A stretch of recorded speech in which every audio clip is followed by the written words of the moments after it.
নমস্কার বন্ধুরা, মৌস কিচেনে সকলকে স্বাগত জানাচ্ছি। আজকে যে রেসিপিটি আমি আপনাদের সামনে শেয়ার করছি সেটি হলো বাটার মশলা কর্ন। এটি আপনারা স্টার্টার হিসেবে বা সন্ধ্যাবেলায় কিছু চটপটা খেতে ইচ্ছে করলে আপনারা এই রেসিপিটা বানিয়ে নিতে পারেন। গ্যাসে আমি দিয়ে দিয়েছি 1 বাটির মতো জল। জলটা ভালো মতো ফুটে গেলে এর মধ্যে আমি দিয়ে দিচ্ছি 1 বাটির মতো কাঁচা কর্ন। এই কর্নগুলোকে আমি এবার 5 থেকে 7 মিনিট সেদ্ধ করে নেব। তারপর সেদ্ধ হয়ে যাওয়ার পর আমি জল ছেঁকে নিলাম, একটি ছাঁকনির মধ্যে আমি উঠিয়ে নিলাম। এবার একটি ফ্রাই প্যান আমি গ্যাসের মধ্যে বসিয়ে দিয়েছি। দিয়ে দিলাম 1 চামচের মতো বাটার। বাটারটা মেল্ট হয়ে যাওয়ার পর এর মধ্যে আমি দিয়ে দেব রসুন। এখানে আমি 3-4টে রসুন গ্রেট করে নিয়েছি। গ্রেটারের সাহায্যে 3-4টে রসুনের কোয়া আমি গ্রেট করে এই বাটারের মধ্যে দিয়ে দিলাম। এবার 1 মিনিটের মতো একটু ফ্রাই করে নিচ্ছি। তারপরে সিদ্ধ করে রাখা কর্নগুলো আমি এর মধ্যে দিয়ে দেব।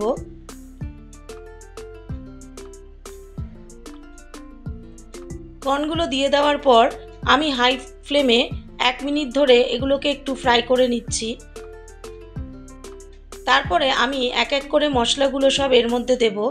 এর মধ্যে দিয়ে দিচ্ছি 1/2 চামচের মতো চাট মশলা, দিয়ে দিচ্ছি 1/2 চামচের মতো লাল লঙ্কার গুঁড়ো,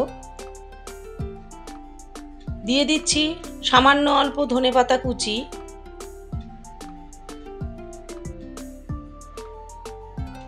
তারপর দিয়ে দিচ্ছি এর মধ্যে স্বাদ অনুযায়ী লবণ,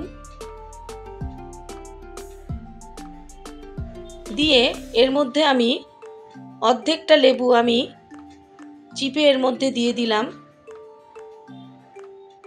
টকটা আপনারা কে কেমন খাবেন সেই বুঝে দেবেন। এবার ভালো করে আমি ফ্রাই করে নিচ্ছি। এভাবে আমি 1 থেকে 2 মিনিট নেড়েচেড়ে ফ্রাই করে নেব।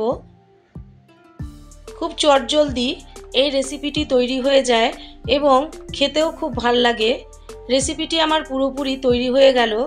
এবার আমি নামিয়ে সার্ভ করছি।